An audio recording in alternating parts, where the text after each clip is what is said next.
بسم اللہ الرحمن الرحیم۔ السلام علیکم۔ میرا جو چینل تھا، یوٹیوب چینل، وہ ہیک ہو گیا تھا۔ کوئی 10 دن وہ ایک صاحب ہیں جن کے پاس رہا، بڑی مشکل سے ہم نے اس کو ریکور کیا، جس کی وجہ سے آپ تک میری ویڈیوز نہیں پہنچ سکیں۔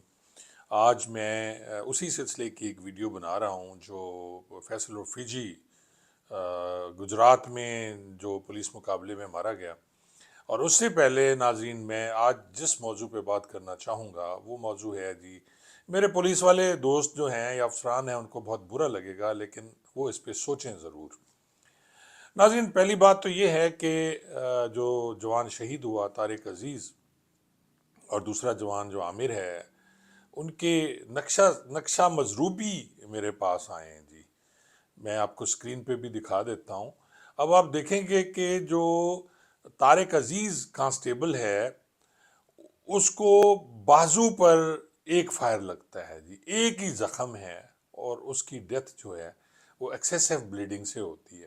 15 منٹ وہ وہاں رہتا ہے، اور اس کے بعد وہ اس کی حالت غیر ہو جاتی ہے۔ ظاہر ہے خون بہت زیادہ بہہ گیا، اور اس کے ساتھ والا جو جوان ہے اس کے بارے میں بھی بتاؤں گا کہ اسے گولی کہاں لگی۔ پہلے طارق عزیز کی ہم بات کر لیتے ہیں۔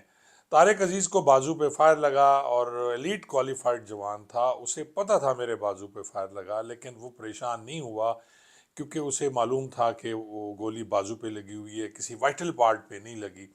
تو لیکن یہ اس کی غلط فہمی تھی۔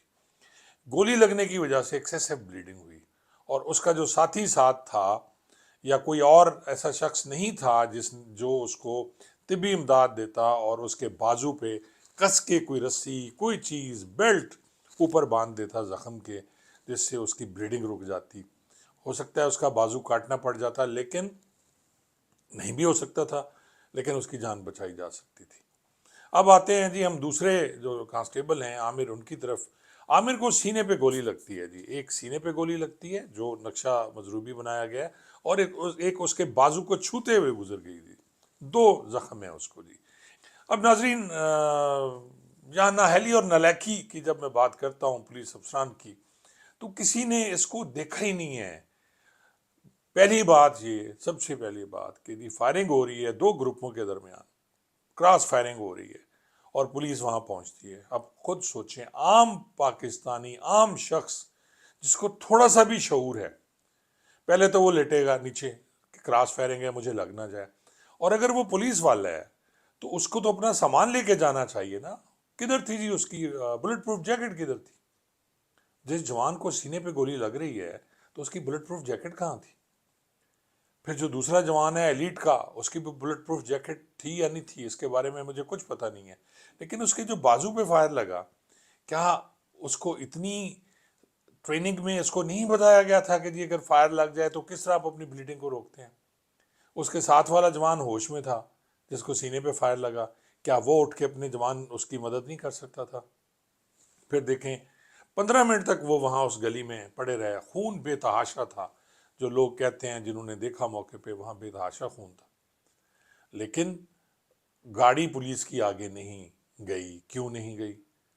اور پھر ایک گاڑی منگائی گئی، کار منگائی گئی سزوکی، جس میں ان دونوں کو ڈال کر زخمی کو پھر ہاسپٹل پہنچایا گیا۔ وہاں سے اٹھانے والوں کو بھی اتنی عقل نہیں تھی کہ اس وقت اس کے بازو کو کس کے باندھ دیا جاتا۔ اکثر ہم فلموں میں بھی دیکھتے ہیں، ڈاکٹرز بھی بتاتے ہیں۔ تو آج کا میرا سوال جو ہے ان لوگوں کے لیے، ان افسران کے لیے، اس انچارج کے لیے، ایلیٹ انچارج کے لیے، جو گلے میں ہار پہن کر بڑے نعرے مار رہا تھا پولیس لائن میں کہ جی ہم نے تو فلاں کر دیا، ہم آئندہ ہماری طرف جس نے بھی دیکھا اس کا ہم یہی حال کریں گے۔ تو آپ تو اپنے جوان کی جان بچا سکتے تھے ایلیٹ انچارج صاحب۔ اور جو ساتھ پولیس افسر گئے تھے، انہیں نہیں پتا تھا کہ ان کو پراپر آپ چیزیں پہنائیں، ان کو ہیلمٹ پہنائیں، ان کو بلٹ پروف جیکٹ پہنائیں، ان کو پراپر اسلحہ دیں۔ آج بھی میں دعوے کے ساتھ کہتا ہوں، آپ پولیس والوں کو کہیں کہ جی ریڈ پہ چلنا ہے، تو وہاں ان کی جو روند لے کے جائیں گے وہ پورے لے کے نہیں جائیں گے۔ آپ گشت کرتے ہوئے کسی پولیس ملازم کو، پھر میں کہتا ہوں جی، میں بارہا چیک کرتا تھا، اور جب بھی چیک کیا، گشت والا جو پیچھے بیٹھا ہوا اس کے پاس ایک میگزین، اور اس میگزین میں 4 یا 5 گولیاں۔ 2 میگزینیں اٹھانا ان کے شان کے خلاف ہے۔ بینگ اے پولیس آفیسر، میں بطور ایس ایچ او اپنا بڈوریل جو ہے وہ خود پہنتا تھا، جس میں 4 میگزینیں ہوتی تھیں، اور ایک میگزین میری ہوتی تھی پراپر کلاشنکوف میں، اور 4 یا 5 میگزینیں میں نے اپنی چھاتی سے لگائی ہوتی تھی، اور اس کے ساتھ ہم موو کرتے تھے، یا ساتھ ضرور پڑی ہوتی تھی۔ جو ہی نیچے اترنا آپ نے اپنا بڈوریل پہننا ہے جی، لیکن یہ رواج ہی نہیں ہے جی، بلٹ پروف جیکٹس پہننے کا تو رواج ہی نہیں ہے۔ گرمیوں میں نے یہاں دیکھا، کئی بار چیک کیا گیا پولیس ملازمین کو، جنہوں نے وہ لوہے کی شیٹ نکال کے جو سٹیل کی ہے اندر، اس کی جگہ گتا ڈالا ہوتا تھا تاکہ بوجھ نہ اٹھانا پڑے۔ لیکن کیا ناظرین، یہ بلٹ پروف جیکٹ پہننا، اس کا بوجھ اٹھانا اپنی جان دینے سے زیادہ بہتر ہے؟ وہ اگر وہ بہتر کرے، آپ پہن کے جائیں اپنی بلٹ پروف جیکٹ، تو بالکل اس کی طارق عزیز کی جان بچائی جا سکتی تھی۔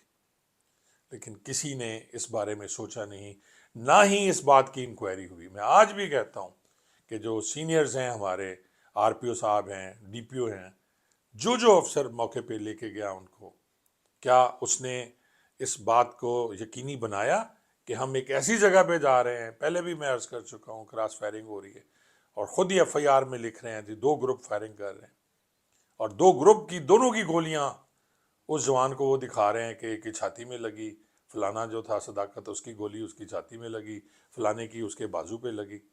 ایک زخم طارق عزیز کا ہے، اور 2 زخم جو ہیں وہ دوسرے عامر جو لڑکا ہے کانسٹیبل ہے اس کے ہیں، اور ایک ہی زخم اس کا جو بازو پھاڑ کے گیا، اس کی مین وین جو ہے اسے اس نے ڈیمیج کیا، اور جس کی وجہ سے وہ ایکسیسو بلیڈنگ ہوئی ہے۔ دکھ ہوا مجھے یہ سارا دیکھ کے۔ پھر آگے آ جائیں کہ جی یہ میں اکثر کہتا ہوں کہ جی یہ سوتیلے شہید اور سگے شہید، تو ہمارے یہ جوان شاید سوتیلا شہید تھا، آج تک اس کے ورثاء کو وہ جو باقی رقم ہے اس کی ملی نہیں ملی، کیا اس مہینے اس کی پینشن بھی مل گئی اسے یا نہیں ملی، اس کی بیوہ کو کیا واجبات مل گئے؟ یہ سارے سوالیہ نشان ہیں۔ آپ کو یاد ہوگا پچھلے دنوں جب ایک سیاسی پارٹیوں نے اسلام آباد پہ دھاوا بولا تھا بقول حکومت کے، اور اس میں ایک جوان مبشر جو ہے وہ اسے زخم آیا یا نہیں آیا، وہ شہید ہوا، تو آپ دیکھیں کہ وہاں وزیر اعظم صاحب بھی تشریف لے گئے، سب لوگوں نے اس پہ تعزیت کی، لیکن اس طارق عزیز پہ کسی نے تعزیت نہیں کی۔ اسی طرح جو ہمارے جوان شہید ہوئے رحیم یار خان میں، کسی کے کان پہ جوں نہیں رہیں گی، کئی جوانوں کے واجبات ابھی تک ادا نہیں ہوئے، اور مجھے اطلاعات آتی ہیں۔ میں پھر ریکویسٹ کروں گا ارباب اختیار سے کہ وہ جو جوان شہید ہوا ہے اس کے نام پہ، یہ ایک وہاں صحافی بھی کہہ رہے تھے کہ جی اس کے نام پہ پولیس لائنز کا نام رکھا جائے، یا کچھ ایسا وہ تھانہ جو ہے وہاں کا اس کا نام طارق عزیز شہید نام سے منسوب کرنا چاہیے، تو بہتر ہوگا جی۔ بہت بہت شکریہ۔